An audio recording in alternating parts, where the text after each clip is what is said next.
49ers Ultimate Report. This is John Jay, your 49ers reporter, opinionist, analyst, and die-hard fan. It is Saturday. You know what that means.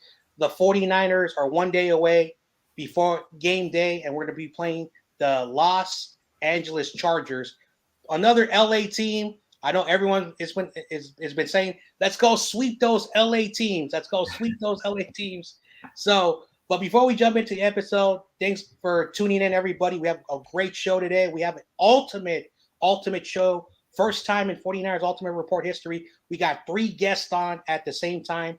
So you guys are going to have a fun time. They're all under the same brand. Let me explain who they are. Basically, their YouTube channel is called Bolts Bro. They talk LA Chargers football and other great stuff. So let's bring our panel in here.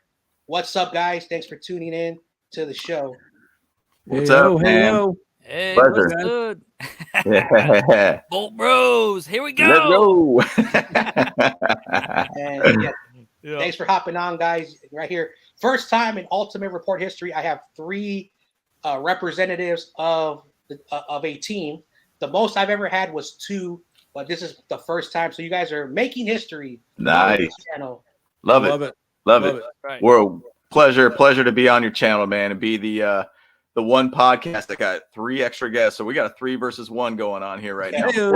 Plus all your followers, to be honest. We need more fans, podcasters representing the team, because it's not going to be fair once everyone pops in here and they'll let's go talk trash about the other team. But don't worry, because again, our debate show, preview show, a lot to talk about. Yep. But just like we always do here on the 49ers Ultimate Report, introduce everybody. So we're going to go like this. We're going to start off right here, then down here, and then down here. I gotta get your names. So we're going to start off with James, Kyle, and Andrew. So save the best for last. No problem. Yeah, introduce yourselves. Let the fans know who you guys are. Yo, so I'm James. I am from the Bolt Bros podcast. We are actually 3 brothers. So I'm the middle brother, the better looking and better and everything brother, by the way.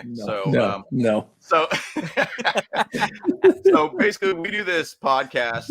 Bottom line, we just love the Chargers. Our history runs pretty deep with the Chargers. I was born in San Diego. Kyle was born in San Diego. Our grandpa was a big season ticket holder for the Chargers. So we have kind of a very, very deep rooted within the Chargers. And we created this podcast because we love the Chargers, and we chat about the Chargers even before we had this podcast every single day of the week during the season. We always chat about them. We love them. We just love being a part of a podcast, and created a podcast to be able to have for all of us to chat about it. So I'm going to turn my time over to Kyle, let him do his intro. Yeah. So my name's Kyle. I'm the youngest of them, but I'm also the genius out of all of them. So I'm the one that kind of runs the ship and gets things going for everything. I definitely I'm the man behind all the social media and stuff and the graphics and all that crap that we got going on here. But yeah, like I was born in San Diego, like James said. Yeah. So San Diego is in my blood, and so like the Chargers have been following me from that, but I grew up mostly in San Francisco. So as you know, we chatted a little bit beforehand. So the Niners do have a little bit of a soft spot in my fandom here. So like if the Chargers are losing, I kind of root for the Niners, and start watching their games a lot more, because we grew up watching them a lot too. So, but I don't have any Niners gear. It's all just Charger stuff though. So unfortunately, I will never wear red. So yeah. But with that, I will pass it on to Andrew here. All righty, guys. Yeah, Andrew here. The oldest, wisest, and smartest of the bunch, of course. Get out of here. Oh, what's that? Oh, sorry. Sure. Say that again. How was that? Anyways, but yeah. So James made a comment about my grandpa. He took us. He had 50-yard line tickets. Jack Murphy Stadium back in the days. I went when I was 10 years old. Charger Seahawks. We came back and won, and we won. I was hooked ever since. 10 years old. I was a Chargers fan the rest of my life. So that's me. I'm excited and love the Bolts, man. That's me. Cool. Cool. So thanks very much, letting the fans know who you are. And let's read the comments. So let me say what's up to some in the chat. We got CG Ruthless, 49ers Talk. This guy, oh my gosh, all the project he does, all the channels he's on. I don't know when he ever has time to sleep. He says, was going to appear on their show. But it was rescheduled till Monday. Oh, so basically CG's going to have you guys on Monday. I will catch that show. Yeah, absolutely. Catch that show. Of course, we got Brian. He's one of the OGs of the 49ers community. He says, go Nice. Niners. Of course. He also talks a lot about how the owner back in the 90s, whoever the owner was supposed to buy the 49ers. I don't know why he says that, but he'll explain what he means. He explains what he means. But shout out to Brian, one of the OGs. And of course, we have Niner Gang Wolfcast, a rising star in the podcast community. This guy just started, I think, just like a month ago, and he's already up to 200 subscribers. Good dude. Yes, very cool. Fired, and he wants to say, "Ha, that's awesome." That's awesome. Very All cool. right. Also, Nice. if you guys have any questions for our guests, feel free to ask any questions. Or if you guys just want to talk about how good the Niners are, I don't know. Here's some of our merch right here. Let's go, Yeah, Brandon. we got some merch as well. If you want Let's to go, check out Brandon our Staley. channel, yeah. He's our head coach. Kind of a funny, play on the whole "Let's Go Brandon" thing. So Yeah. pretty good stuff. So Hey, it's Oh, just man. in time for voting season too. You know, it's just in time for voting season. You gotta love that. Yeah. We like to keep it light on our podcast. I know. We try to have some fun too. All right. So let's talk about last week. And of course, last week you guys played the Falcons. When we played the Falcons, the 49ers lost. Don't want to talk about that game because I had a lot to say about my head coach, who sometimes our head coach, needs to be slapped around sometimes because the way he coaches, is a headache. But you guys played the Falcons. I saw the game. I saw the first, second, third quarter. So I want to get your thoughts on this game. Of course, we're gonna basically continue going in the order there about what you guys saw. What did you guys see? Were you guys impressed? Were you guys not impressed? So just give us your thoughts on last week's game. It was interesting. So we had another podcast jump on with us, a Falcons podcast, Out of Your Falcon Mind. Funny dudes, Really so great guys to chat with. And so we were doing a whole chat thread, texting back and forth between the game and everything. I learned about a saying that they say about the Falcons, but when they're screwing up, they call it they're falconing. For the Chargers, we have a thing called we're chargering. And this was kind of an interesting game for us because it was a tale of two franchises that have these stigmas about them where they find ways to make it more difficult than they really should make the game. And, if we go back to one of those plays where we got, we fumbled the ball, the Falcons basically got the ball, and then a ghost fumbled the ball out of the defensive lineman. We get the ball back.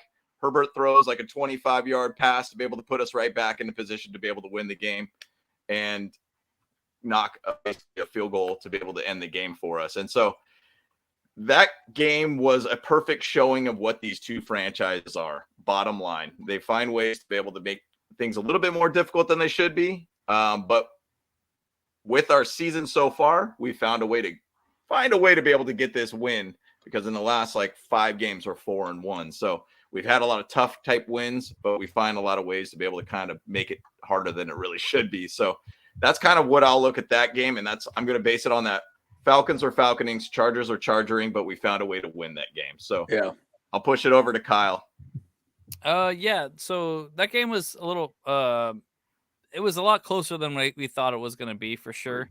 And obviously it was a struggle on both sides of the ball to see what was happening and stuff. And so we were in the chat thread with Mike and John, the two guys from the Out of Your Falcon Mind, which I think you guys should all join there or watch their show too, because they are hilarious, by the way. They're good. They're pretty funny. Super entertaining to watch, and they're super knowledgeable. They got it going on over there. I like their vibes for sure.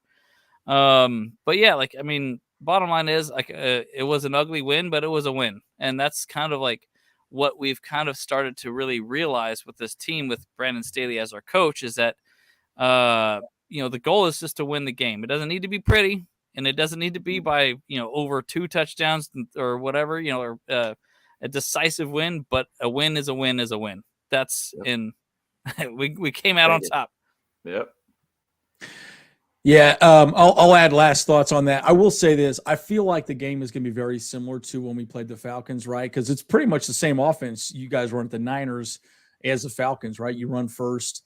Jimmy G, isn't really known as being an extremely prolific passer, right? So, and the problem with the Chargers has always been that we have allowed a lot of runs on the ground, right? So I guarantee you guys are going to do a lot of ground and pound on us. And so, again, it's going to be an ugly game, right? I don't expect it to be a super high scoring game. You guys got a great defense. You guys have a great running game. I mean, Deebo Samuel's amazing. And now you got MC, right? You guys are just killing it, right? So look, you're just going to run the ball, go for those explosive plays. I mean, right now the Chargers, just so you guys know, we lead the league in giving up explosive plays and also not having explosive plays. Not a good stat.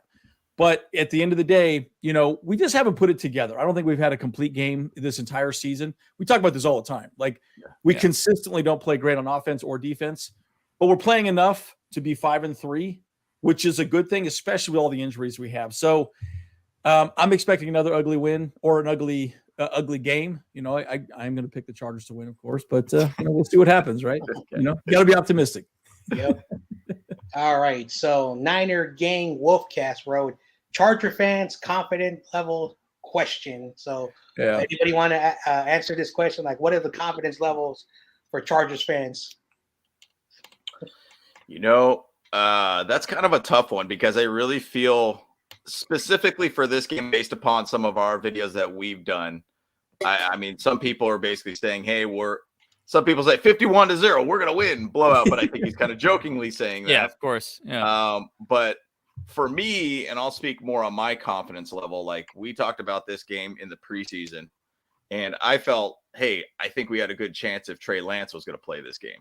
Yeah. Now, if Jimmy G came in, I think it's going to shift the game more towards the Niners. So my confidence of this team is that we kind of feel, and I felt like this team's been kind of in a floundering position, but I think now we're starting to figure out that we're a little bit more of a grinder, basically kind of gutted out type of team.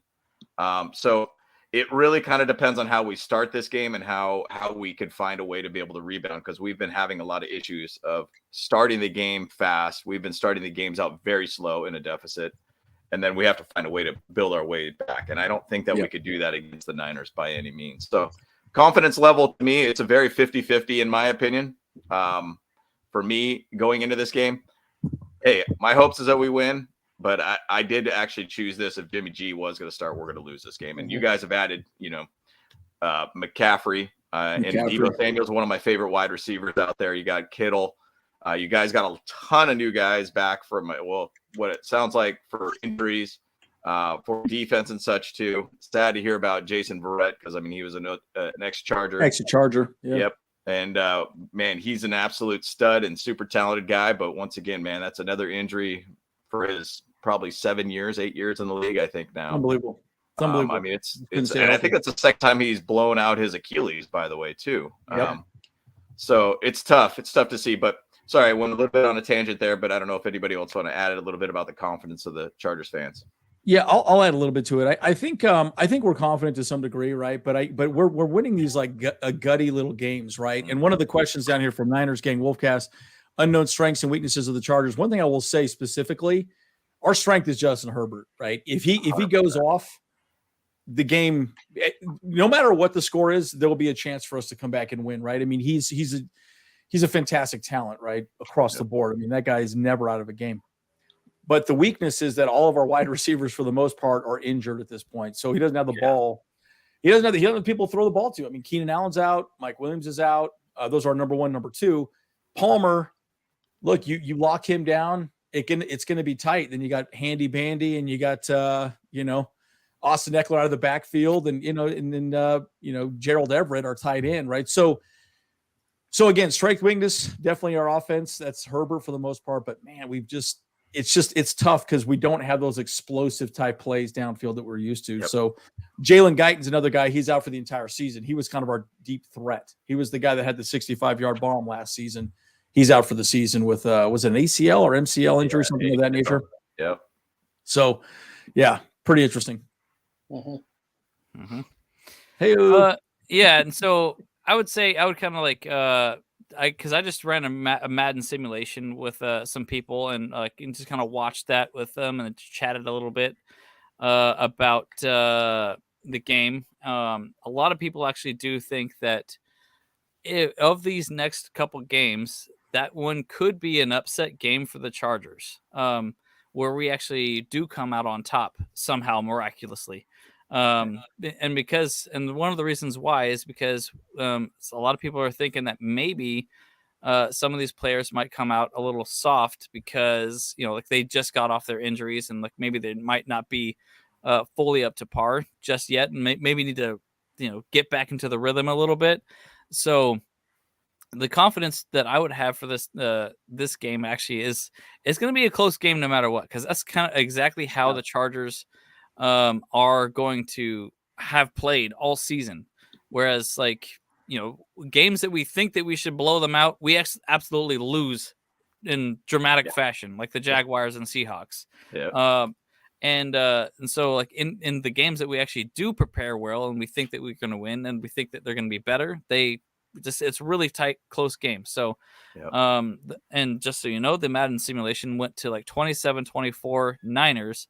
I think that could be more likely what is probably going to happen. So, my confidence level for the game is, I would say probably about 55% chance actually Niners winning. Mm-hmm. Yeah. All right, so I want to say shout out to my boy Fialua, also goes by Soli684. Aloha, mahalo out there in the great state out in Hawaii. My boy out there is in the building. And of course, what's up to my boy David McNew out there in the state of Utah? He says, it's Niners. Oh, damn, Dave. Favorite phrase. We have more fans in LA than both teams. that is a thing, though. Yeah, it's true. It's true. The thing about it is when the Rams play the Niners in LA, I mean, that place is packed. I mean, just even to say last year against that playoff game that you guys had in LA, I mean, they were trying to not have Niner fans find a way in that stadium, and it still looked like a sea of red. It was bad, but that's what it is, man. Teams are coming back to that territory and trying to find a way to get fan bases, man. So it's tough. Niners got a deep-rooted history, and obviously a long winning history too in Super Bowls and such. Yeah, and I'm located in Utah as well, so we should go out and watch the game together, man. So hit me up. Yeah, David, just drop in the chat where you're going to go out for the game. Absolutely. He'll be out there and wanting to do it for you. I'm probably going to go hit up a sports bar out here in LA too. If any of y'all are from the LA area, you can come find me too. That'd be cool. Yeah, don't know where my boy Crazy Juice is. I hope you heard that. He's in LA right now. But anyway, good. He'll pop in eventually. Cool. Well, let me know when he's here, and I'll invite him. So yeah. All right, so you guys talked a little bit about the injuries, and again, I wanted to talk about this because I've been having a bunch of debates with other NFL teams, and these are players who are out for the year, or they're out for the game. And first, I want to talk about Rashawn Slater. I was a big fan of him because I've been telling the Niners need to draft offensive line. This guy was one of my favorite players. You guys picked him up. He's going to be a really good, player for you guys, as he continues to develop and get better. Mike Williams, I forgot he was still on your team. Of course, Nick Bosa, his older brother Joey, plays for you guys. He's hurt. J.C. Jackson, you guys paid him a lot of money. He's hurt. And you guys just talked about Keenan Allen. Like, what is going on with all these injuries? It's weird. It's a snake bit like franchise, man. Yep. I mean, it's so random to us because this offseason was something we've never seen as Chargers fans, where we were able to pick up guys like J.C. Jackson, able to pick up Kyle Van Noy, Sebastian Joseph Day, Austin Johnson. Austin Johnson's out for the season too. Johnson's out for the season too, and so it's wild to see what's going on. Now, there's a lot of talk about people talking about turf being an issue and your foot plants into the turf, and you don't really have any give like grass. And so they talk a lot about that's kind of the issue with a lot of these injuries. JC Jackson, I mean, his patellar tendon, that should have been something that they should have had a better conversation about, because obviously when that goes out, it's a very slim chance that the player is going to be able to get back to the form he was after the injury. It's insane to be able to see how much injuries we have. Now, once again, with us, even with these injuries, like Keenan Allen and Mike Williams have only had 13 snaps together all season, which is insane to see. Yep. But at the same side, we're finding ways. Our coaching staff is still finding ways to be able to get guys on field to be able to produce and to be able to find a way to win. Now, our key player on our offense, obviously Justin Herbert's our stud, who is also injured still with a rib injury. So, but last game he started looking a lot more like Justin Herbert after the bye week. So, but I'm going to throw out Austin Eckler is really our key guy that makes that offensive run outside of Justin Herbert. Joshua Palmer has been stepping up a lot for us on the wide receiver game. DeAndre Carter's another guy that's been doing well for us, and Gerald Everett too. So it's been an absolute mess. I mean, we are the most injured team in the league. We are literally ranked 32nd. If you check out Bolt Bros podcast on YouTube, we have a full video kind of talking about that I did about our injury situation. But the crazy thing is we're still finding ways to win. And that's what's so wild about this whole situation. But as to what Kyle said, when we lose, we lose big. And when we win barely. And we just find because even if you look at the amount of points that we've given up to the amount of points we scored, it looks like, dude, how are these guys even at 5-3?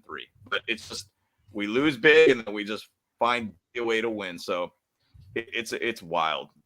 It's insane. But this is every year for us. It seems like dang near. But Kyle, if you want to throw something on that. First of all, I think that's another shirt idea for us right there. Yeah, there you go. Actually, you know what? That's a damn good shirt idea. Yeah, we got to make that happen. We got to make that one good. All right, write that down. Yeah, we lose big and win barely. Yeah, win barely. But we make it happen, boys. That's right. We got to write that down. We got to make sure we got that down. Yeah. Write that one down. That's a good one. Yeah. So what was the question? I got kind of lost in just all the injuries, more or less. Okay. Yeah. The injuries. Oh boy. Yeah. So I've been kind of active and beating the drum a little bit too about how the turf has been affecting the team a lot. And it's not just the Chargers, it's the freaking Rams and the Seahawks. Even like our game, their game. Like the turf has really been beating up everyone this year. Like it's not just us, and so. That's kind of been something weird. And obviously there might be something in the water out here in LA too, because I mean, obviously there's a lot of stuff in this water out here because it sucks. The San Francisco area, they got some good water up there. I mean, coming from Fairfield, I mean, that's why they got the Budweiser factory out there. That's right. That's right. That's right. Illinois factory too. Yeah. That was that was on our neck of the woods. Yeah.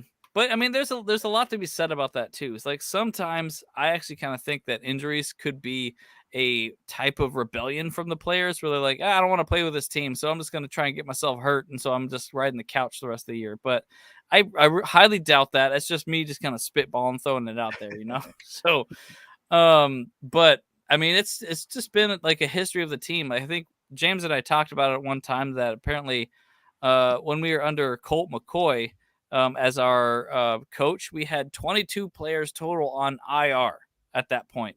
Yeah, Mike McCoy, right? Mike McCoy, Colt McCoy, whatever. Same quarterback. Huh. I want to forget that guy entirely. So whatever. So yeah. Oh, I think I said Colt McCoy because he's on the Colts now, I guess. So yeah. So, but yeah, that's just the wild thing is that like we get snake bit all the time, all year, but we're just very fortunate that we actually have the record that we have right now. So yeah. And I'll just say 6-3 will seem really nice versus your 4-4 Very and 5. Nice. Very nice. That's right. Oh, man. Yeah. All right. Go ahead, Andy. Do you have any thoughts? Yeah. Bottom line, I mean, I just think this team just has not come together, right? I feel like we've limped along. We've had so many weird injuries. But again, some of the arguments, I know some of our people that jump on talk a lot about how it builds character for the team. I know Brandon Staley talks about that quite a lot too, is that, look, we're winning and that's making our team better. And it's making people like Keenan Allen and Williams, they're going to be coming back here shortly, hungry to get out there on the field. Right. So, it'll be interesting to see how it plays out, right? I think bottom line, this team still has a lot of good football ahead of it. Hopefully we'll get some of our players back soon and we'll start, living up to our potential is my hope for this team. Yeah. So I got some questions I want to get out the way. Yeah, sure. First, my boy Fialua has some says sorry Chargers, Niners 38-17. Another game. So that's his thoughts. Bryant dropped two questions about the Chargers, about being in San Diego, not anymore. Do you guys want the Chargers to move back to San Diego, or do you think they will ever or think they ever will? And what do you guys think about that? That's a question that there's even guys, fans that are out in San Diego that are holding on with that hope of the Chargers finding a way back to San Diego. And, it's a tough thing to be able to, if they will ever do that, it would have to be probably a chip change. To be able to do that, it would also be, there's been rumors and talks about possibly the Spanos off the team in a couple of years. There's been talks about Jeff Bezos, the owner of Amazon, picking up a franchise. You would have to have a guy that was willing to be able to put out money to be able to make that happen. I mean, the Chargers, when they moved from San Diego, had $500 million, over 30-year base price to be able to move from San Diego to LA. So I don't know if it's really going to happen. I love San Diego, and I think San Diego is a fantastic place. I was born there. I always feel like I'm home when I'm there. I would love to be able to have them there, but as a business move, LA is going to pay you out a lot more. Your stadium, SoFi, is right there on the same premises as NFL Network and NFL headquarters. So it's kind of being closer to the NFL through staying in LA. So I would love to see him there, but I just don't see that really happening unless a new owner comes in and decides to make that shift. But anybody else want to add? Yeah, I was just going to say something really quickly. I was actually talking to my buddy last night about the St. Louis Rams. So he's a big St. Louis guy, and he grew up in St. Louis. He's a big Cardinals guy. And we made a comment. I completely forgot about this, but when St. Louis Rams moved to LA just recently, they had to pay the city almost $1 billion to move because there was a whole they had a contract because they were building a stadium. They had everything all set up, ready to go. And they said, we're going to LA. But they did that also because they knew they were going to bring another team in. So the NFL, I think, paid half of that. So they paid almost $500 million to the city of St. Louis. And then the team paid another $500 million to the city of St. Louis to move to LA. So I think there is so much damn money sent at both of these teams right now. I don't think there's an absolute chance in hell it happens, especially since the NFL Network is right next to the SoFi Stadium. I don't think there's a chance. I think they're staying in LA, period. But I think the NFL had it all figured out. They said, nope, this is where we want you guys to be, and that's it. So, I don't think there's a snowball chance in hell it moves, unfortunately. So, but that's money, that's business, and unfortunately, that's what it is as well, too, right? Yeah, and that's the truth too. Is unless there's a change in ownership, realistically, they're gonna stay in LA for sure. Because Spanos, I've decided about Dean Spanos is that he's more of a business-minded person than a football-minded person. So that's kind of been part of the curse for the Chargers is that our owner really doesn't care about football. He cares about making money. And so, and that's his business though too. But realistically, I would absolutely love for them to go back to San Diego. So and that's kind of why I made that comment there is that because that's just it. Because the problem is with LA, and a lot of people say this all the time, LA is filled with fair weather fans. Bottom line. It is. Big time. And so and even here's the problem too. The Rams literally just won the Super Bowl last year. They're essentially the reigning champs right now. And they can't even fill the damn stadium. It's not at all. Not at all. It's dude, that's stupid, but the same thing goes for the Lakers. The Lakers have 20 something championships or whatever, but if they're doing terrible, I have a friend at work, he's just oh no, they suck. I don't care about them right now. It's it's only 20 games in the season or whatever, right? It's that's LA for you. They're just such fair weather fans, and I like LA sports now because I mean I live out here and stuff, and so like I'm all for it. But at the same side too, on the other side, maybe San Diego's not the best place either because San Diego has a long history of not winning any championships as a city. Like any team there has just never been super great. But of course, the Padres are on the rise, which is good. So hopefully they can make something happen in a couple of years here. So But yeah, I mean, I love San Diego. I would love it for the Chargers to head back there, but I don't think it's ever going to happen. So yeah, like I actually have something to say about the injuries in a moment, back to the question, but I want to talk about the 49ers, my viewpoint. So for many years, the 49ers played at Candlestick Park. Before that, they were still in San Francisco and Kezar. So then after the 2013 season, they went to Santa Clara. Yep. So they're not coming back to San Francisco no matter what happens, even though that there are proposals by the Santa Clara, mayor and all the people who run Santa Clara that they don't want the team there. They do not. They've made it clear.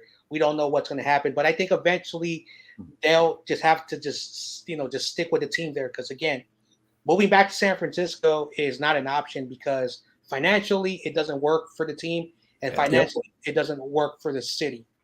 So it is what it is. I wish they were back. So when it comes to our teams, we have to just support our teams at the respectable city.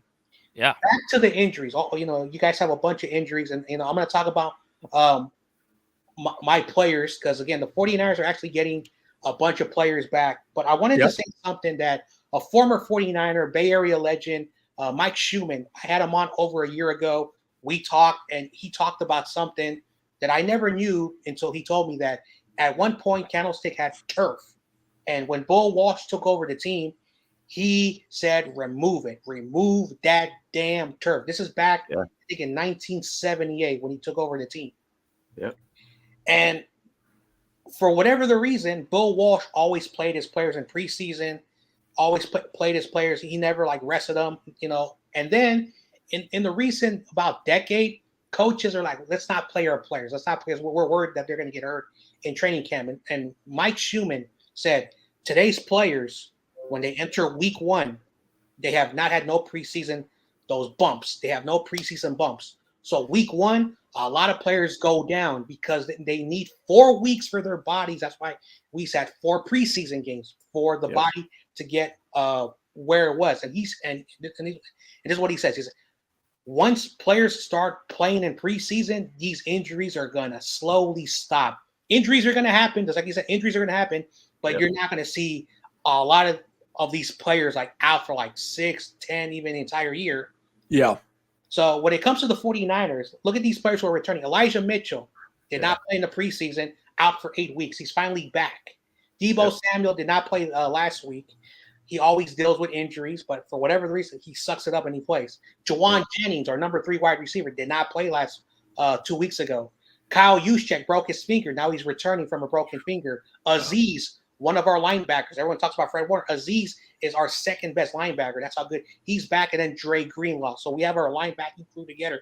So when it comes to these injuries, I feel you that the league has to start to say, hey, you need to play your players. They need these calluses. And this is coming from a former player who played for a Super Bowl champion with the Niners, covered the Niners for so many years, just recently retired. And he's saying, play your players at preseason so they can get the calluses. Because, again, there are a lot of teams that play in turf fields, and they don't get significant injuries like other teams. So, you can blame the turf fields, but the players need, those weeks, to get those calluses. And if they don't get that, their first hit in week one, I'm hurt. I'm out for 3 to 4 weeks. So, it doesn't make any sense. So it's just really sad. So that's just my thoughts about these injuries, man. Yeah, it makes sense, though. I mean, these guys do got to get their first hits and get their licks in. And if you really do look at the list of players for the Chargers that have gone down, a lot of those guys did not play in the preseason for us. For the most part, I think maybe Rashawn Slater did. J.C. Jackson, I want to say, did not. He was balling for us in training camp and looking like J.C. Jackson, the cornerback one. leads the league in interceptions. It's going to be an absolute stud for us. But for whatever reason, man, it's just that's always one of the big things about this team. But we just hope to have a healthy team on field. And, our hopes is and our idea is as Charger fans that we're going to be able to just keep our head over, at least keep a winning record. And then these guys start getting healthy and it starts making that kind of late season kind of momentum kind of push us through to be able to get to the playoffs. Hopefully we can get to that point before all these guys, come back and such. I mean, we're thinking Mike Williams might be back in about 2 weeks, maybe a week as early. Keenan Allen, who knows? Rashawn Slater is out for sure for the season. But we've had a good run of getting guys that we've drafted to be able to put in those positions. Like with Rashawn Slater, our left tackle now is Jamari Sawyer, who was a 6th-round pick for last year and has been a captain for the Georgia Bulldogs for 4 years or something like that. And it was an absolute stud for us for left tackle. So he's really done a good job of filling out that position for us. So bottom line, we've had a good ability to be able to fill those gaps and those guys that have been injured. So I don't know. We'll see how it pans out for us, but we definitely are a snake bit franchise. That's for dang sure. Yeah. 100%. Yeah. So what's up, my boy Tommy Huxley? This guy's a joker. He just F the Chargers.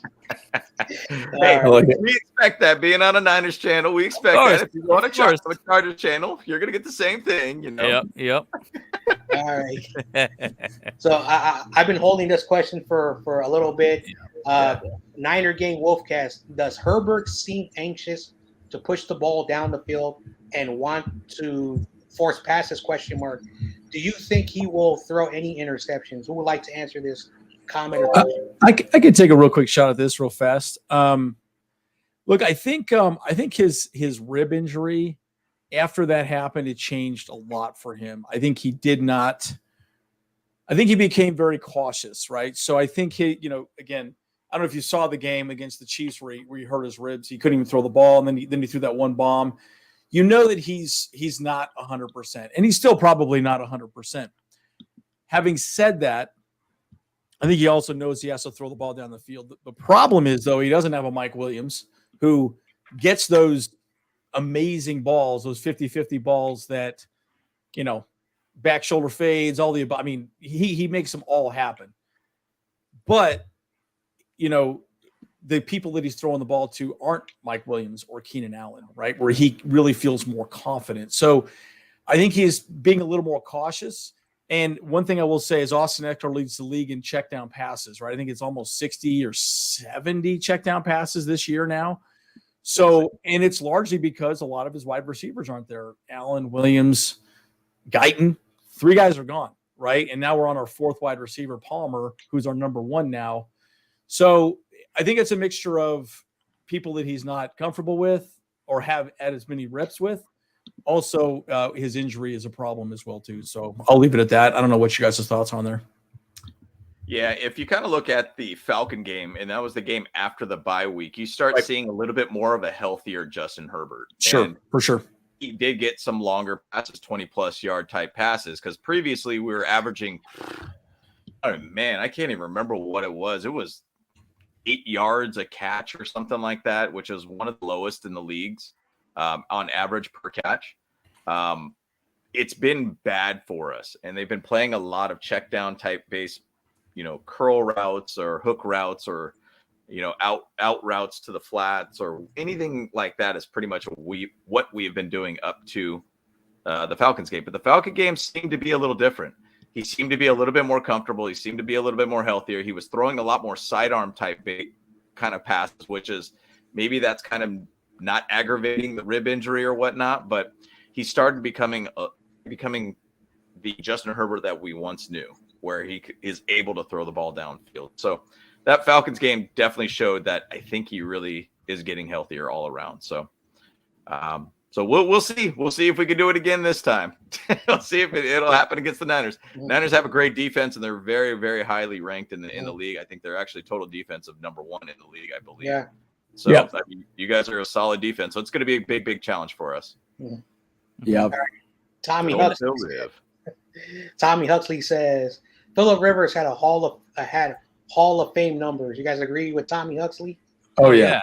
I mean, Yeah. absolutely. I mean, like he was. I think he had like 300 straight games playing. Like even played through injuries and stuff too. Like I mean, the AFC Championship game, he had a torn ACL and he still was out there balling out. You know, so yeah. Like I mean, he was tough as nails. He did not stop playing. I don't care. He was gonna start no matter what, and that's just the way it is. You know, so yeah, but.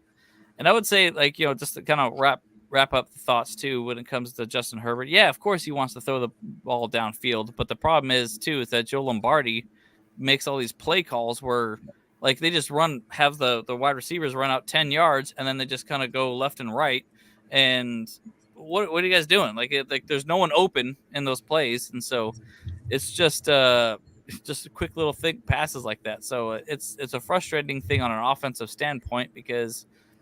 You know, it doesn't go that far. So, yeah. So Chris says Sunday is just business, fellas, but we gonna beat y'all. hey, it's the same thing. It's business. No disrespect. I have a lot of respect for you guys. But again, when it comes to the 49ers and it's business, both teams know that they got to win. After the game, it's all like, hey, we can shake hands. Hey, have a good day, but it's business. Yeah, of course. Yeah. Yep.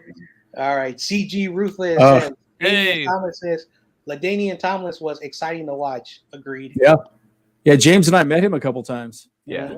Yep. Dude, just cool, an absolute professional, man. Yep. That guy's an absolute stud. And you know, he and I was a season ticket holder for the Chargers in San Diego during those years, and it was primarily because of LaDainian Tomlinson. Yeah. Guy was an electric player, man. When he had that ball in his hand, dude. You're taking it to the house every single time, man. That guy was an absolute stud, and obviously he's a Hall of Famer and best dude ever. Dude ever, man. All right, we have James. I think this is the first time I see him. I think he's a Chargers fan. Yeah. Oh, that's you. Yeah, that's me. Yeah. I was just saying what up to CG. Yeah. Yeah. Nice. All right, Niner Gang Wolfcat says, what are your guys' thoughts on the report that Chargers defenders were laughing at Jimmy Garoppolo during the joint practice last year? Who do you think will get the last laugh? You guys have heard about that or not really? Yeah. I don't think I really heard too much about that, but I know that they did a kind of a quarterback challenge, which they tend to do with any like joint practices they have with whoever they're playing for that preseason week. I don't really remember too much about that, but at the same side, like, you know, I mean, I don't really know what to expect from Jimmy G. I respect Jimmy G like crazy. Because I mean, look, he's gotten you guys a couple of Super Bowls, and you guys have done really, really well with him. I think he's not necessarily an elite quarterback. He's not one of those top tier kind of guys, but he's a guy that's a good game manager type quarterback. And I think to be honest, in my opinion, you know, Niners basically just need a guy to be able to manage the game well for them to let that run game go. And you guys have Christian McCaffrey, who is very ironically very similar to how Austin Eckler is as a running back. He's very, very similar, even stats for stats and kind of how he's played, very, very similar. But yeah, it won Super Bowl, but I know you guys have gotten in deep into the playoffs and such too. Yeah. So I was thinking about after, I believe this is Seahawks Niners game, and then when what's his face had that big old blowout about yelling at you guys. Oh my gosh, he went off on right after, what is it? Sherman. Yeah. Remember when he blew up in that interview where he got all crazy about it, and it was Crabtree's garbage. Yeah, I was thinking about that game. But yeah, regardless, you guys have had deep runs in the playoffs, and you guys have done things well with Jimmy G, and I have nothing but respect for the guy. I mean, I'm not a player on the team by any means, but you know, once again, this game's going to be a fun one. I mean, if it stays close, that's going to be right in our wheelhouse based upon what we've been all season. If it stays close, we got a chance. If most of our losses, 2 out of 3 are losses, we're getting smoked basically in those games. So we'll see. Yeah. And I think and Jimmy G is a good game manager, right? You know, it's funny. I had a good conversation with a good friend of mine. She's a Niners fan. We were talking, and she's like, "Oh yeah, we got to give Trey Lance a shot." I'm like, Do you though? Right? Like Trey Lance, he's a rookie, right? And I never thought he was that great from what I saw. I thought he was okay. Mhm. And I think Jimmy G was good. Again, kind of going back to the conversation we had with the Out of Your Falcon Mind guys, right? They're talking about their rookie quarterback Ritter over Mariota, right? So that's always an interesting conversation. Should the rookie start over the old dog, the veteran, right? And look, you're lucky that you kept Jimmy G because I know you guys tried to trade him 100%. off. Yeah. And you're freaking lucky that you did not trade him off because of what happened to Trey Lance this season. So, Yeah. look, I mean, at the end of the day, you're in a better position because of Jimmy G. And, as a fan, you probably want to see the more sexy pick, and that's really what Trey Lance was for sure, right? He's the younger guy, see what he can do with his legs, yada, yada. But, younger's not always better, right? I mean, look at Tom Brady. I mean, that guy's still winning, right? He's still dealing dimes, and so I don't know. But again, especially with your team, you run first, pass second. You don't need a flashy quarterback, right? So that's kind of my take on it. Yeah.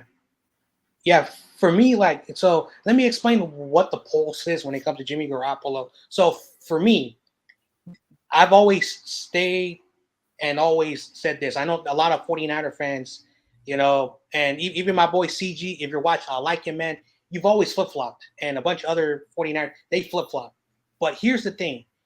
You said it. He's a game manager. He runs Kyle's offense, and it works. It works, okay? Unfortunately, 49er fans, we want Mahomes. We want Mahomes play. Yeah. We want your quarterback, the stuff that he does. He runs around. He has a deep throw. We want that. We want that. We're very selfish when it comes to quarterbacks. And Jimmy Garoppolo may not be the most prettiest when he's on the field, when he's playing. He makes his mistakes. He doesn't throw outside the numbers. He's starting to throw outside the numbers. He always throw the ball in the middle, which when you throw the ball in the middle is a higher chance of throwing interceptions. Yep. For sure. 49er fans are just stubborn when people say Jimmy's not good. Again, I'm not saying he's good. It's just that right now, if we say, let's put our Mr. Irrelevant, Brock Purdy. Do you think he's going to be better than Jimmy Garoppolo? And some people say, yes, he's going to be better than Jimmy Garoppolo. But there's some people that just do not like Jimmy Garoppolo for whatever the reason. And every time we lose, even if it's not Jimmy Garoppolo, it's his fault. He should have done more. So that's the pulse. For me, he's probably between 17 and 23 overall quarterback. It's not awful. On his best day, he could be, 16th. On his worst day, he could be like 25. But he gives the Niners a good opportunity just to manage. And again, he has Christian McCaffrey, Deebo Samuel, Brandon Ayuk, George Kittle. Our former number one running back is returning. So he's not. He's gonna be criticized if he does not know how to take his talents and just what he does, the check down king, and that's all he has to do. So that's when it comes to Jimmy Garoppolo. So that's just my thoughts on Jimmy Garoppolo. And the crazy part of it is as us as Chargers fans, we've been pretty lucky to be able to have a fair amount of franchise-based quarterbacks that have come around. I mean, we had Breeze in the early 2000s, who obviously we let go because we drafted Phillip Rivers. We had Phillip Rivers for 15, 16 years, it seems like, and had a stable guy that could actually throw the ball and do well for us. And now we went to Justin Herbert, which is ridiculous to be able to do that. Sometimes change is a bad thing, especially in the quarterback position. That is your general of your offense. And I get it. You want to be able to try to find that next young guy, that next young hot talent. I mean, if we look at a state-based quarterback, Carson Wentz, who, had a couple good years, and man, he is just, he's faded off pretty heavily right now. And I don't even think he's playing for the Commanders now anymore. And then you got obviously Trey Lance. Sucks to see. I really felt like he was going to have a really good year, or at least potentially have a good year. But once again, a rookie quarterback, it takes time to kind of develop as a quarterback, and big time. Much different than the North Dakota State-based, Division II, I believe. Football, it's different. And so we as Chargers fans have actually been pretty lucky in the last 2 decades, basically having quarterbacks that are franchise guys that just for some reason work for us. So But change could be real hard, and it could be a hard lesson to be able to make that shift. And Andy made a great point. If you guys let go of Jimmy G, this could be a disastrous situation right now. Horrible situation for you guys. Well, and I'll give one last thought too, right? You know, we think about what an amazing season Geno Smith is having, right? For the Seahawks, right? And so, you know, the reality is though, he was the worst rated quarterback considered in the Athletic last season. Right? They did a quarterback rating. He was the worst rated quarterback going into the season. And now he's just like absolutely amazing. And so Pete Carroll has done a huge job making a game plan around Geno Smith specifically. So there is something to be said about coaching and coaching up your specific quarterback to be successful. Again, I go back to Tom Brady, or Tom Shady, as I like to call him, and Bill Belichick, right? Mm-hmm. They did a great job. Right? I mean, they did a great job around Tom Brady, and Tom Brady just figured out how to have a system that works for him, and he's translated it to other teams that he's played for. Obviously, Tampa Bay, he's doing fine. So there's arguments both ways. You can get the most out of your quarterback if you have a coaching staff that is willing to go with what they're good at. And, you know, but Jimmy G, to everyone's point, is probably just mediocre. He came out of the, the Patriot system as well, too, anyways. Yeah. But, you know, he's doing what he can, right? So I still think he's the game manager, but it's interesting conversation. Yep. We got the Chiefs in the building. Yep. Adam says, why be a 49ers fan when you can root for greatness with Mahomes? Let me ask you a question. What are your thoughts about the Chiefs? Yeah. Man, Chiefs they're dangerous all the time, though. You know, because we're playing them after we're playing you guys, and so we're definitely looking. You know, we're actually all going to be there. Yeah, all three of us. That game. Yeah, we'll all be there. Yep. Yeah, it's going to be a good time at the Chargers game there. So, but when he's just magic out there, dude. Like he just finds a way to make a play happen, no matter what it is, and that's just the danger of Patrick Mahomes. And that's honestly how Brandon Staley got the job, is that he basically laid out a game plan about how to beat Patrick Mahomes. And that's basically to go for it on fourth downs, just to take every opportunity away from Patrick Mahomes to hold the ball, and then you can win. But we got to convert those fourth downs. I wasn't going to name that. I wasn't going to say that. But yeah. I didn't know if he wanted to say that, but yeah, the Queefs, they he just went there. He just went there. Yeah. Go with it. Good job. That's right. Tommy Huxley, my boy. He's always funny. Yeah. I love it. Yeah. We always want to beat the Queefs a lot, though. So it's all good. Well, and the crazy thing about the Chiefs, though, too, is that Andy Reid has pretty much owned the AFC West since he's in there. I mean, I think the Chargers are the most winning versus Andy Reid since he's been in the division. And I think I'll say this against Mahomes with Andy. I think we've only beat him 3 times out of 11 times now, I think. And that's the most winning of the AFC West teams against Andy Reid Mahomes combo.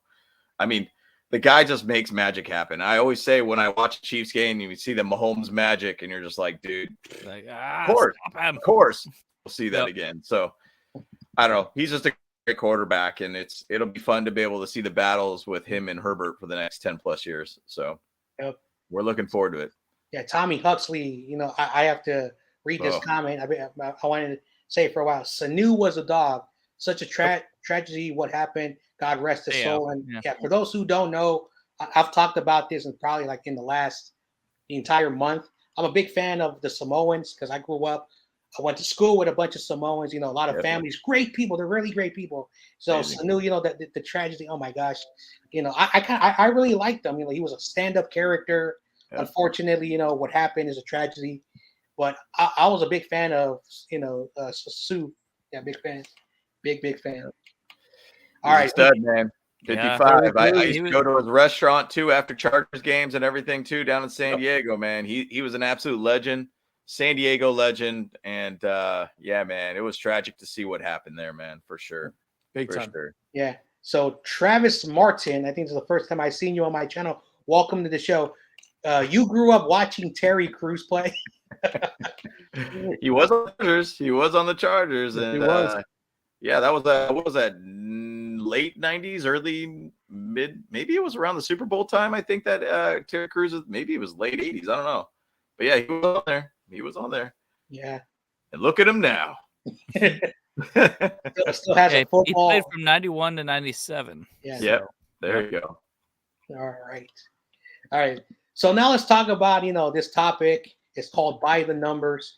I created this topic last year, and I like talking about it. So we're going to talk about the Chargers and the 49ers. So this is basically, again, these are just by the numbers. The numbers don't tell the full story. So I want to get your thoughts about, first, we're going to talk about the defense. So the Chargers, 14th in pass defense, 29 in run defense. Points allowed is 30th ranked in the league. I did not know that. I did not know that. 26 points per game. So by the numbers, what are the numbers not telling us? Why do the numbers say the Chargers defense is not good? I want to go again. I'll take just the pass defense, and then I'll pass it along to everybody else. So we'll kind of go by each stat. So for me with the pass defense, we actually, if you go back to when J.C. Jackson was playing, he was giving up a lot of explosive plays. And so, John bounced out. What's happened there? I guess we'll just answer the question, though. Oh, hey, there you go. Sorry, my camera turned off. It Oh, no. We're taking over this He's all channel. day. This is our channel now. We have taken over, guys. The Chargers All right. channel now. Now it's the Bolt Bros show now. GoPro show. Yeah. That's right. But yeah, my train of thought, though, about the pass defense, 14th. Not good, not great, middle of the pack, obviously, within the NFL and everything like that. But J.C. Jackson gave up a lot of big explosive plays earlier in the season. He was fighting off injuries, he had an off-season kind of ankle injury, which was really random and really randomly timed. But his third of the field that he was protecting, he was getting blown up. Now, since then, we have Michael Davis, who was a starter for us previous years and was our number one cornerback, who has been sitting back as the next starter up or the next man up for us, has done a very good job, especially against the Falcons. Now, once again, the Falcons aren't that good of a pass offense. That's why Andy earlier said in the show that we do feel this is a very similar game where it's going to be a very run heavy potential game with a little bit of a lighter pass to us. So we've done a good job because we have very good cornerbacks with Asante Samuel Jr., who has been very, very solid for us. Bryce Callahan's been really, really good for us in covering in this slot and being that third guy for us.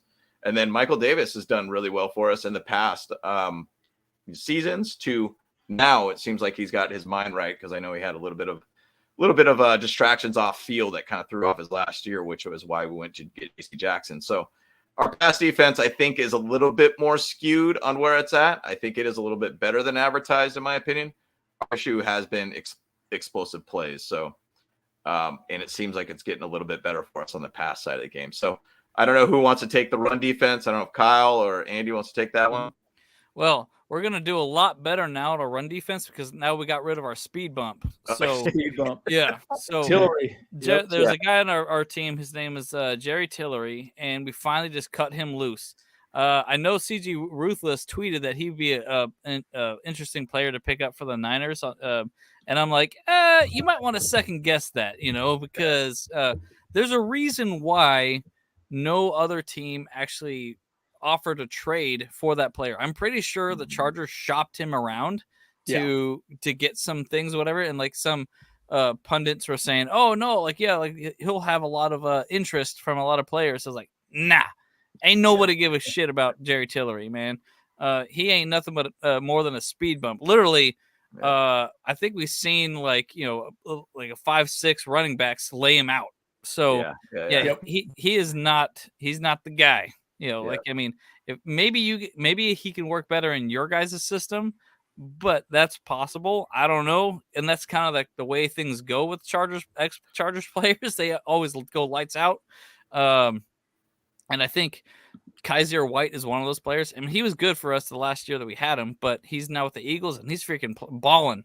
It's so hardcore, So anyways, and so I think our run defense has struggled a lot. And it's going to struggle even more too, because we also lost Austin Johnson this past week. So I 100% expect that the 29th seed or position rank for our run defense to be pretty accurate right now. So expect Christian McCaffrey to maybe have 2 touchdowns. Sorry to say. Yeah. I'll wrap up the thought there, and it really boils down to explosive plays, right? I think truly, if you eliminate, and Brandon Staley said this in his most recent press conference, if you eliminate the explosive plays, the numbers aren't bad, right? But the problem is there's 1 or 2 little plays that are just 50 yards, 70 yards. They're just, and it makes us look bad. And those points allowed, again, the 2 big blowouts we had this season, the team just gave up. Like, they were just getting their ass kicked. And I don't even know why we had Herbert out there playing. I'm like, why the hell is Herbert even out there with like 5 minutes left in the game when we're down 3 scores, right? Like, what's the point? So, and that's been a criticism of the coaching staff that we've had this season, right? Why are they still out there? So again, Brandon Staley's supposed to be this defensive mind, but unfortunately those stats look really bad. They look worse with the explosive plays, but in reality, we've done a pretty good job.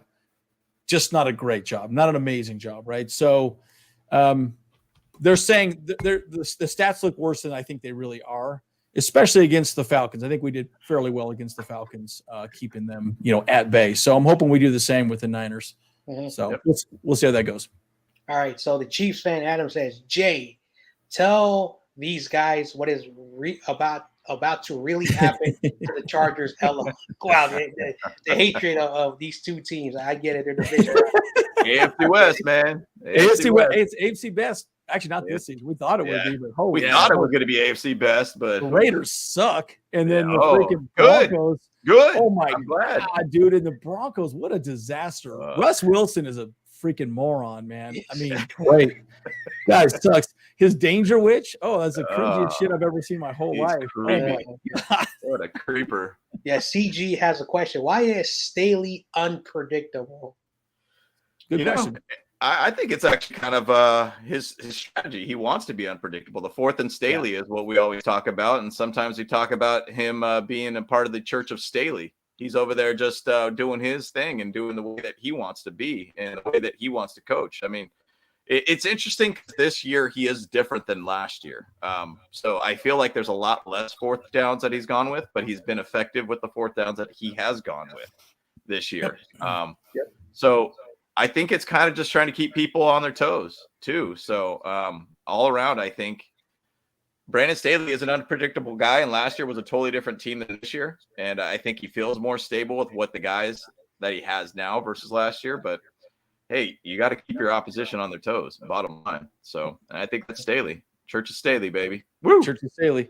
We still got to do that shirt too, bro. We got to do the Church of Staley shirt. Yep. Right. Church of Staley, him like praying like this with like a Charger rosary. That'd be solid, dude. That'd be so solid. All right. Do not miss Anthony Lynn at all. No, not one bit. Pass. Okay. I was going to ask you about this because I've been having a lot of debates with other NFL teams about him. So thanks very much for. So the contrast of Anthony Lynn, the contrast of Staley is different. So like when Anthony Lynn had, say for instance, Justin Herbert in 2020, there were so many times I'm like, your best player on the field is Justin Herbert. Keep the ball in his hands. Even if it was his rookie year, the guy came out and played lights out. Obviously won Rookie of the Year. Highest amount of touchdowns that a quarterback has ever thrown as a rookie first year. I mean, the guy was electric. And there were so many times I'm like, quit kicking field goals. We suck at kicking field goals, and quit being conservative. Go for it on 4th down. Find a way to be able to give that extra effort and keep that ball in Justin Herbert's hands. He started doing that late in the season, but what basically was the nail in the coffin for him is that we got smoked by the Patriots 45-0 or something stupid like that. It was ridiculous. It just was dumb. And so he was way too conservative as a coach. And then Brandon Staley has been the opposite of that, to where he was not the conservative guy that we wanted. But at the same side, I think he's trying to be a little bit more analytical on that. I think last year we were 66% or something like that, or 64% in converting 4th downs, which if you watched, and I don't know if you guys watched that last game against the Raiders Chargers, you saw what that 4th down mentality really did for us. I mean, Justin Herbert scoring touchdowns 4th and 20 for wherever, basically 2 different times. and going for it on fourth down and finding these bullet passes to the end zone to be able to put that game in OT. That's what Brandon Staley wants. It's a tough, rugged type team, which I think he's developing that this year. So, and even with his backups, you know what I mean? Even the backups are stepping up. And, you know, that's one thing I will say too, is he did a very good job of getting a very good culture built of winning and having the right mindset. Next man up. I know coaches always say that, right? But, you know, he's making players prove that they can play special teams before they actually play. And he's making it a competition with even all of the players that are on the field. Hey, you need to continue to show that you can play special teams to actually continue having a spot on the field. Big reason why Tillery is not here, because clearly he was giving a lesser role, and that conversation came through during the bye. And they finally said, great, well, we got to part ways. Now he's on the Bears, so good riddance, right? So see you, speed bump. We don't need you. Yeah. All right. Yep. So I actually have a question for you guys, because you guys are going to be playing when you guys are on defense. These two players, I want to get your thoughts. Who is more concerned, Deebo Samuel or Christian McCaffrey? Both. And then also a second part question: how do you stop these two players? If you were the Chargers head coach, how would you figure out how to defend these two players? Yeah, it's a nightmare, right? I mean, those are two extremely explosive base players. Deebo's one of my favorite receivers. He is one of those guys that I would say is my favorite receiver. I have him on my fantasy team too, so I'm glad to see him coming back, but it sucks against my team. But Deebo's a stud. I mean, that guy is a tough one to find a way to cover. I mean, you have to find a way to keep him in front of you somewhere or another, because his yards after catch is ridiculous. The way when he gets the ball in his hands, it's just a scary situation. It reminds me a little bit of, in the sense of how LaDainian Tomlinson was when he had the ball in his hands, where he could just find a way to be able to get to a touchdown, and get those long rips. And so McCaffrey, I'll say with him, he, like I said earlier, he's very similar in the aspect of how Austin Eckler plays. Great catching ability, could run the ball pretty well too. The catch that McCaffrey had, I believe, last week in the end zone, and that last touchdown that he had where he faded away and caught it in the end zone, amazing to see that. He's gone. Let's talk about him while he's not here. Yeah, let's talk about it. Yeah, John. We got Chargers, bolt up. Let's do it. Now. This is our ship now. Chargers we now. gonna win by 4 touchdowns, guys. All right, bolt gang, don't bang. You know what I'm saying? Hey, we running this shit now, babe. That's right. Bolt up. We took over. Oh, there we go. No worries. I love it.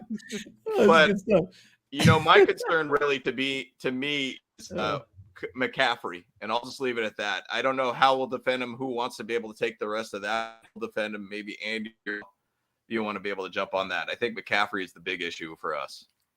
Yeah. Well, what I would say immediately is that Brandon Staley's defense specifically is all about man-to-man, right? It really is. Again, normal NFL defensive fronts they usually put a +1 or a 6-man front where you're going 5 on the offensive line and 1 to stop the run. Brandon Staley doesn't do that. He puts 5 men in the box, and they better play good, right? That's a big reason why Tillery's not on the team anymore, because everyone just ran over his ass, right? So we have to play man-to-man and beat that man in front of you, and that's the way that they win with our defense. So bottom line, though, I promise you the conversation is you need to beat the guy in front of you. You need to beat the person in front of you, and if you can do that, we will win. Now, whether we do that or not, will remain to be seen. Now, I will say this: Brendan Fehoko and probably the Italian stallion Gaziano will probably be brought up from practice squad, because we lost Austin Johnson last week, season-ending injury, and then obviously we lost Tillery. So I would think those two spots will be opened up. So they're there to stop the run specifically, and they're really run-stopping specialists. So that's a good thing, along with Christian Covington and a few other players. But anyways, we could talk a lot more about that as well too. So beat the man in front of you. That's exactly the way it is. But boy, that's a tough conversation with those guys, because they're pretty damn good. So, yep. Oh, that's good too, Kyle. I like that. Yep, Deebo versus That's exactly right. And the crazy part of it is that in that same equation of those players, Deebo versus Davis, McCaffrey versus Tranquil, Ayuk versus Samuel, Kittle versus James. The thing is that we also have Bryce Callahan out there too. Yeah, And Callahan's solid. He's Callahan our slot guy. having a lights out season for us. I mean, Mhm. he is ranked PFF 71.5, I believe. I mean, he is at one of those definitely upper tier type cornerbacks for us right now. He's got 2 picks. I mean, he's been doing really, really well as a cornerback for us, and really been shutting down a lot of whoever he's defending. So that's another thing that we throw out there, and that's when he chatted about kind of our passing grade of being 14th in the league. I think that's a little bit of not the true story by any means, because I think we have some very good defensive backs. Since Davis has been there, defense I feel has been a lot more consistent against the pass. It would be a very, very good game for us. And if we could find a way to hold those guys, and once again, James is a very movable player for us on our defense. He could go in the box, he could go to the line, he could cover. He's basically a perfect guy that you could move anywhere and Swiss Army knife. Yep. Yeah. He's a perfect guy for us. Yep. So and honestly, any time that he ever covers, I think he's the top safety in the league in pass coverage versus tight end since 2018. 100%. Locks down tight ends. So as a fantasy note, you might want to not put Kittle in this game. Sit Kittle this week. Yep. I think Derwin James will lock him down 100%. Yeah. Yeah, Derwin James. Yeah, they've been talking about him in the last 24 hours, Derwin James and George Kittle. I wanted to talk about Asante Samuel Jr. and a lot of draft. I spoke last year in the draft. I spoke to a bunch of draft, scouts about who was the best corner, and of course, Broncos fans, they call him PS2 or Patrick Surtain II. They call him PS2. I think he's overrated, but I really like this Asante Samuel Jr. I wanted him over Banks, but you guys got a good player, as I talked about. Slater, you drafted a good player. These were players I really wanted on the Niners. So you guys got some good young players. So I wanted to talk about that in just a quick second. But we come to the end of the show, and of course, if you guys see the ticker that's moving to the bottom, I want to know the fan score of what's it going to be. Of course, we're not going to make no predictions. Of course, we'll be a little bit biased because we want our teams to win. So I'll let the chat, and then we can see who is right. But keys to victories. What do the Chargers have to do to win and beat the 49ers on Sunday Night Football? So again, that same order. Yeah. Save the best for last. That's fine. Yeah. I'm okay. Oh man. Yeah. What is it? What did they say? First the worst, then the best, third the turd. So, that's right. That's right. So I don't know. I don't know if that was good for any of us, but anyway. But keys to this game, in my opinion. So how we played against the Falcons last week is finding ways to be able to get turnovers and finding ways to be able to only allow them to do so much on offensive side of ball. So for instance, Marcus Mariota, he was more of an RPO type guy. He's not really like the most prolific downfield passer by any means. I mean, if you look at that game, I think he had 5 deep passes and never converted one of them. Our keys to this game is we can't allow too much explosive plays on the pass game. We have to basically try to find a way to contain that run game as much as we can. I feel like we could give up a little bit more on the run game, or we could give up more on the pass game, but we can't allow both of those sides of the ball to be able to really get things going, because then we're pretty much dead in the water at that point, which is pretty obvious for the most part. But keys to the game is that we have to limit one side of each, either pass or run in this game to be able to give us a chance. My opinion, limit the pass. In my opinion, we could kind of give up on the run. But we can't allow both of those sides of the offense to really keep things going. So that's my key to the game of how we're going to defend you guys and how we can basically find a way to be able to win, is really try to limit their offense. So I'll pass it on to Kyle. Yeah. So I kind of agree with that a lot. But I feel like honestly, if we're gonna actually make the win out of this game, I think we do got to just focus on that run. But that has been mainly because that's been our biggest weakness all season. I don't know what needs to happen. So like the biggest thing is though too is that like if we do show up way better against the run this game, and protect against Christian McCaffrey, then I think we should be able to make out the dub on Yep. on this game. And that's a huge ask for us as Chargers fans, and Big time. because we're just so bad against the run. So, like I said, he probably is going to easily get 2 touchdowns this game. Potentially over 100 yards, probably over 100 yards. In scrimmage, he could get up to 150, something like that. So he's going to have a monster game. So, 1,000% play him in your fantasy leagues. So. And then as far as our offense goes, I mean, we obviously just need to get, Herbert needs to throw the ball deeper than 10 yards, like 1,000%. And in order to do that, Joe Lombardi, our freaking offensive coordinator, needs to stop playing the same damn 10 freaking plays all game long. Just stop using the Madden NFL playbook too. We just got to get that ball down the field and let Herbert be Herbert, just like he was in the Falcons. Great. That's for you, Andy. Yeah, no, I would say this game's going to be one in the trenches 100%, right? It's going to be a line of scrimmage game 100% because like everyone said, I've been reading the chats here and you're popping them up as well too. So if we could stop the run, we have a great chance of winning, right? Because Herbert's going to score points, period. He just will score points. He is that good. And he's very good at not getting sacked. One of the things that he also does very well, one thing I've noticed about Herbert specifically, he makes his offensive line look very good. He's very good at just moving just enough to get away from the pressure. And I swear to God, he's got eyes in the back of his head. So I wouldn't expect a whole lot of sacks on Herbert this game. And our line has gotten a lot better. So my other point on this as well, too, if we can get a couple of turnovers, which we are still leading the turnover margin, I think we're +2, and I think the Niners are they're -3. So if we can continue getting turnovers, maybe a fumble, maybe a pick from Jimmy G spot. That's what I always call him. Jimmy Pornstar. Yeah. No, he only dates porn stars. Holy shit, that's pretty cool. Keep going with that, dude. That's right. Great. Good on you.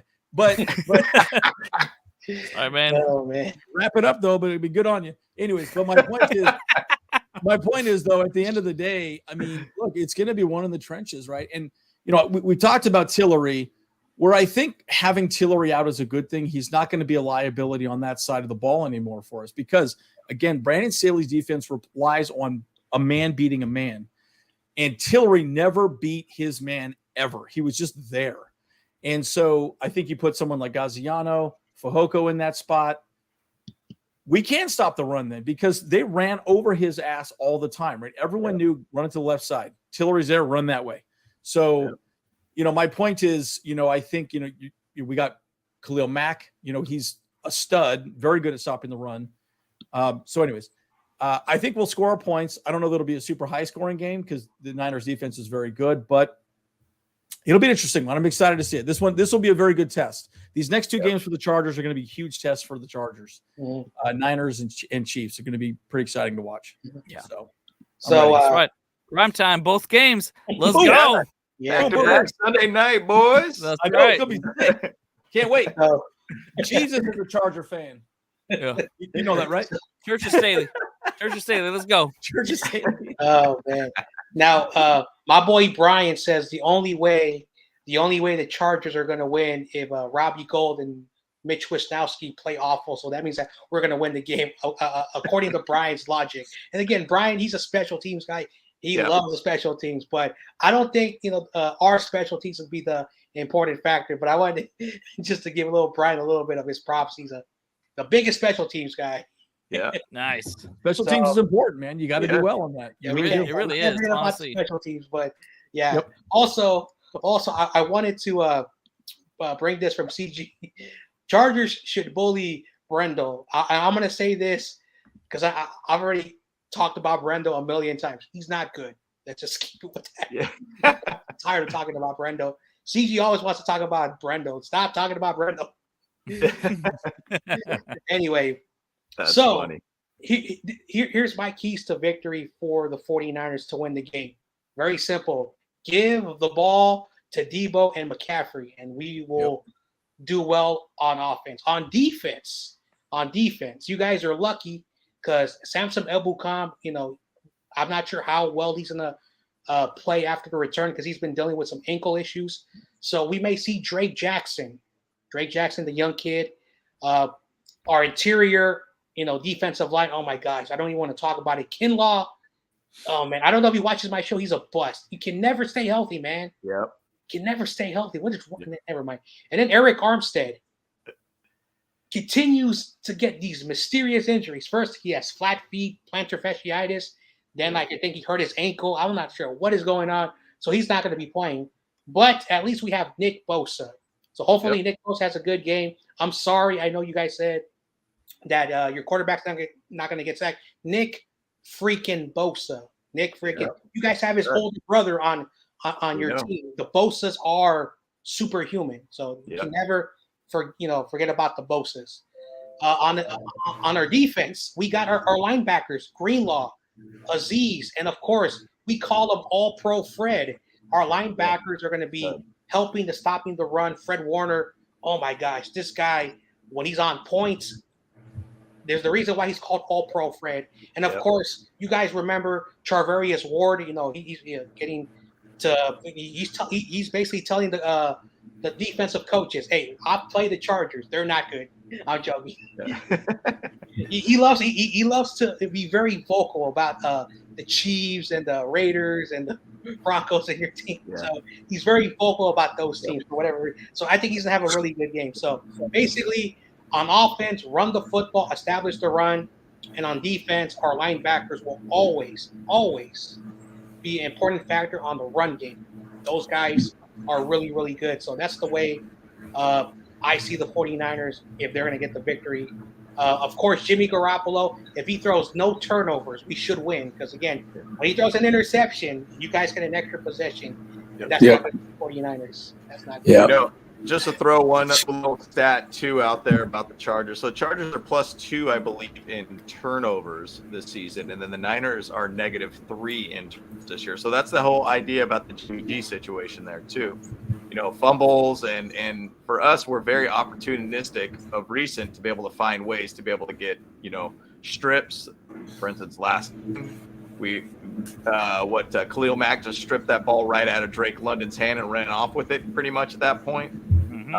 We've been finding ways to find turnovers for us and even turnovers even on special teams. I know your boy over there talked about, special teams. He loves special teams here. Like we found ways in the overtime game versus the Denver Broncos. We found ways where we bumped their defender right into the guy catching the ball, which ended up becoming a fumble, which ended up getting us the ball to be able to get the game-winning field goal for us. So there is that thing that we have done relatively well versus turnovers versus you guys have not as done as well on the turnovers game. So that's something I'm going to pay attention a lot within this game because I want to see how that pans out for us. And with Justin Herbert's turnovers that he's had this year, really, truly, we're not all on him. Like even last week, there was an interception where he threw the ball straight at, I believe it was Joshua Palmer. Palmer hit him right in the head, went up in the air. Just basically an interception at that point. So I think it's going to be a really good game. I've been very, very looking forward to this game. And once again, we grew up in the Bay Area, so we have known the Niners forever. We don't have any hatred or anything Niners by any means, and it is definitely my distant second favorite team out there, and I do keep an eye on you guys. And going back to Fred Warner, man, that guy's a missile. And once again, BYU, by the way, BYU guy, just like Steve Young. Stud. So there's a fair amount of BYU guys actually on this field with Michael Davis too being a BYU guy. You got Fred Warner. I think isn't there another BYU, or maybe we played another BYU? No. Tyler Algier, who we played last week. That was last week, yeah. Yeah, so ironically, a couple BYU guys out there this week. All right. Tommy Huxley has some history lessons today. Niners haven't beat the Chargers since December 3rd, 2000. Wow. Well, I better put some money on the game then, huh? All there you go. Yeah, I'll put a whack on it. We're on a 5-game winning streak against the Niners. That's wild. Let's make it six, boys. I was at one of the games in the Bay Area at the Candlestick. I think it was one of the last seasons too. And I remember I got to the game kind of late, and I remember it was like an offensive game. Alex Smith was your quarterback at that time. I remember Antonio Gates had a big touchdown down the seam. Man, I remember that was a wild game, but it was a very, very cool experience to be at Candlestick for. Was that 2014? That's I want to say it was 2014. 2014? No, it had to have been earlier than that. 'cause That it was kind of that was heyday. the game that went 38-35 in I think it was overtime. something like that. Yeah. Basically, I remember Kaepernick was the quarterback. We played the Chargers, and then that was the last, basically the second to last game of Harbaugh. You guys beat us that game, and then I think after that it was 2018 when we were at the soccer stadium. Where you guys, that was weird. You guys played in the soccer stadium. Yeah. And, Cool experience, though. Cool experience. Yeah, I don't and know our if that quarterback was really better, and Yeah. I think Kittle had a big game, against Yeah. you guys that game, but you guys still ended with the victory. So yeah. Crazy. That's a crazy stat. I wasn't aware of that. Thanks for the tip there, Tommy. Yeah. We're putting 100 on this game. Let's go. Put a Yep. rack on it, son. Got to go big or go home. Let's go. A rack. Oh man. All right. Well, this is the point of the show, and basically John Jay's going to do something he never does before because I have 3 guests. You guys are going to have 3 minutes, basically 1 minute each. Basically, let the fans know who you are. Talk about a little bit about yourself. Talk about your the channel and all the other stuff, and also promote yourself. Social media. One thing about being on YouTube, people forget, we talk football, we talk sports, but we're a YouTube community. So John Jay's going to step a moment out. You guys have 3 minutes. Of course, you guys talk about yourself again. So this is where you promote yourself. So very simple. Let the fans know one more time who you guys are, where they can find you, and promote your platform. Because again, as a 49er fan, I visit San Diego for important things, with family stuff. It's like a second home to me. So for me, I think this is going to be a really good game, significance for us. But thanks for hopping on, guys. Now you guys are going to hold the show for 3 minutes, talk about yourself. Thanks again. Check these guys out, Bolt Bros. Yep. Nah, man. We appreciate it, my friend John, and we appreciate being on your podcast too. It's been a blast hanging out with you guys. Once again, I'm James. I'm one of the 3 actual brothers here for the Bolt Bros. We're not just bros, as in bros. Hey, you're my bro. No, we're actually brothers. We're Simple. brothers. So, bottom line, I'm a giant fan of the Chargers. That's why we're doing this podcast. I've been a season ticket holder back when they were in San Diego for a few years. It was probably about 5-6 years that we were out there. Had a great time being season ticket holder. For me, Chargers are basically what I look at every single week. And I love this team as much as I can. I go through a lot of the hardship, which is what we all deal with every single week with staying team. But my socials, I'm basically just James Sawyer on Instagram. If you want to check us out, same for Facebook and everything too. Every now and then I post about the Chargers, but most of the time I post up just a lot of funny stuff and all that, more or less. But bottom line, Chargers fan, love it. Excited about this game. It's going to be a great game. I'll pass it on to Kyle. All right. Yeah. This So way. the camera's all throw me off here. So. That way. There you go. Yeah. So this is kind of like I kind of wanted to put this show together for a long while. Us 3 bros, we got together and we were talking about doing it last year, but we just let's just wait till this season's over because we started talking about it at late in the game. By doing this, we're on basically all the platforms, all the social medias, Instagram, Facebook, Twitter, we're on TikTok. I haven't really been doing too much with TikTok, so it's just a lot going on here, but, it's all Bolt Bros podcast. You can find us, everywhere. When you do, we're also on all these different platforms for podcasts as well. We're on Spotify, Pandora, iHeartRadio, Apple, Google, you name it, Stitcher, we're out there. So if you just wanted to listen to our sexy voices, go ahead and feel free. We out there. Yeah. It's only $2.99 a minute, but actually we are paying you. So yeah. That's right. That's right. But yeah, so just tune in anytime. We all do different little things for our show.